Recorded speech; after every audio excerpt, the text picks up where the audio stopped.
James Pearl, President and co-founder of Shave for the Brave. My name is Crystal Wilson. I'm co-founder and vice president of Shave for the Brave. Shave for the Brave is a nonprofit organization that donates specifically to the honor flight of the Quad Cities. When James challenged me to raise $1,000 for the honor flight, we decided to hold a first event, and that was in Galesburg, Illinois, at Cactus Country with the Big Band Barbecue and the Laser, which is the local radio station here. At that event, we raised $13,000. At that time, we gave that money to the honor flight, and they asked us what we were going to do in 2015. At that point, we decided to hold several events. The first one was at the American Legion in Galesburg, Illinois, and we did a bags and bands event. Then we later came here to Iron Spike, and at Iron Spike what we did was a beard contest, because there's so many people that don't want to shave but they still want to give money back to veterans. At that event we raised a lot of money and we packed the Iron Spike. It was a great event and a first beard event for the city of Galesburg that we know of. Then later we went into May, which we did the Big Band Barbecue again with the Laser out at Cactus Country, and at that event we raised over $17,000. And then we were invited to come to the Backroad Music Festival in Galva, Illinois, and at that event, we raised $10,000. So in all, in 2015, we raised $50,000, which will be sending an entire flight to Washington, D.C. We started Shave for the Brave in March of 2014. I wanted to shave my beard, and we were kind of having a beer one night, come up with the idea to try to raise $1,000 for the honor flight of the Quad Cities. Yeah, we were at Knoxville at Roadhouse, and like James said, we had a beer, and he was talking about his beard and said if I could raise $1,000, then he would shave it off. And we decided collectively that we would give the money back to the honor flight of the Quad Cities to send veterans to Washington, D.C. We chose the honor flight because it's not state or federally funded. All the money stays here locally for veterans to actually fly out to D.C. and see the monuments. Both James and I have a lot of military in our families, and especially like my father has never seen the monuments in D.C. And this year he will because of what we've done. And so will other veterans.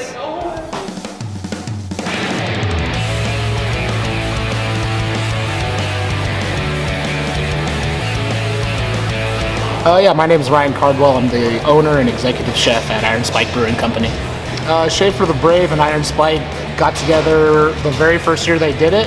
We were one of the bars they came into and asked for like $50 to be on a t-shirt or something, and we were happy to be a part of it.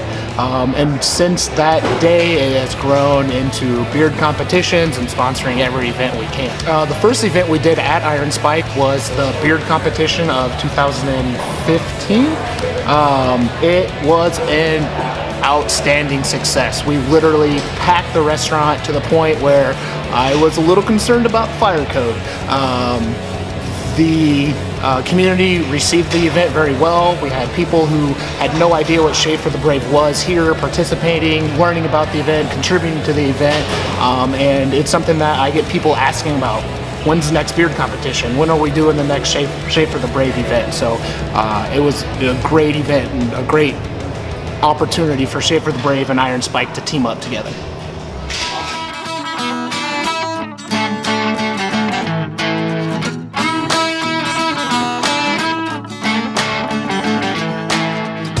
Hi, my name's Kyle Roeder, and I am the barber involved with Shave for the Brave.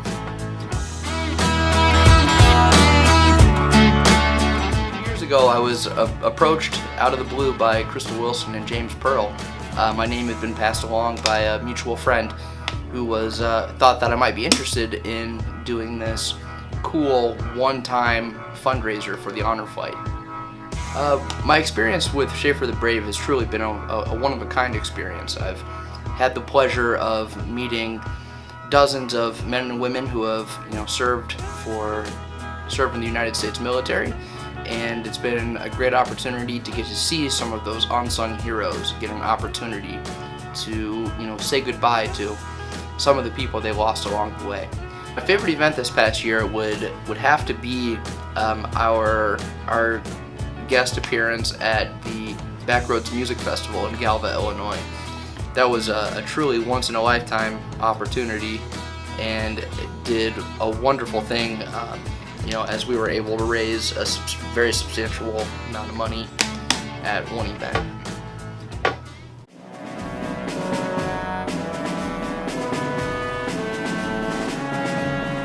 My name is Dick Rolling. I was in the Army Air Force from 1943 to 1946. I was a weather observer, and I was over in the South Pacific at the island of Biak most all the time. Shave for the Brave, I got introduced to them way back a few years, and they invited me to be the first recipient of the check to the money they were raising for the honor flights. And that year, they raised out at the Cactus Country with bands and music and everything. They raised over $10,000. I think it was $11,000 or something, and I got to present the check, first one. The flight was something you'll never forget. You're up there early in the morning at 5 o'clock. Plane takes off about 7. You're in a big send-off, and then you got a big reception when you got to Washington, D.C. Went to see all the monuments, and there were a few emotional times there. Once on the way home, where they announced what you GIs always wanted to see, and that is mail call. And they had mail call and had letters from all our friends and everything that we didn't know about. Very emotional. And then of course when we got back to the Quad Cities, packed airport. My daughter came up, she said she couldn't even find a parking place in the place, and it was very, very, very emotional, very appreciative.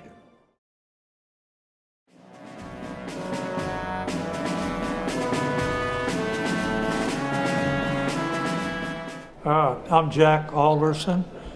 I was in the United States Navy for 4 years.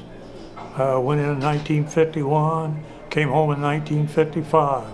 Spent almost 4 years on a troop transport, made 34 trips back and forth from San Francisco to Japan, Okinawa, Korea, Midway, Guam, went to China once, and traveled all over.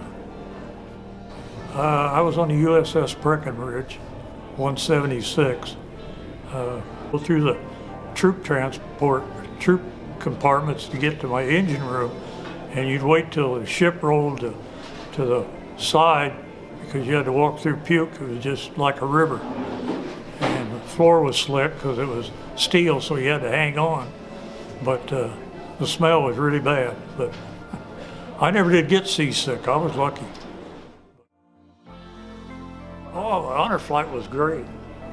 We, like he said, we'd meet up at the airport at 5 o'clock. We left about 7.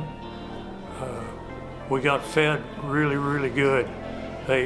We had coffee and donuts and cake and stuff before we got on the airplane. And then when we got on the airplane, we had breakfast sandwich, coffee, pop, water, whatever you wanted. And I want to mention that every time we went to Memorial, we got off the bus, we get back on, there was a box lunch for us. And Arby's furnished all them meals, which every time I go to Arby's, I thank them. But it was a great welcoming. We got welcomed in Washington, D.C. when we got there. They had a drum and bugle group there that met us in the terminal, and then a lot of people.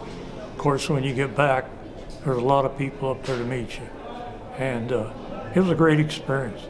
Probably one of my highlights of my life. So this year, in 2016, we're honored to dedicate this year to our friend that passed away. He was a committee member, a big part of our organization, and last year he was killed in a car accident. And we would like to dedicate this year to Nick Craniac and his family. He was a huge support for us and one of my best friends. Yeah, he was definitely a big part of our organization. Just having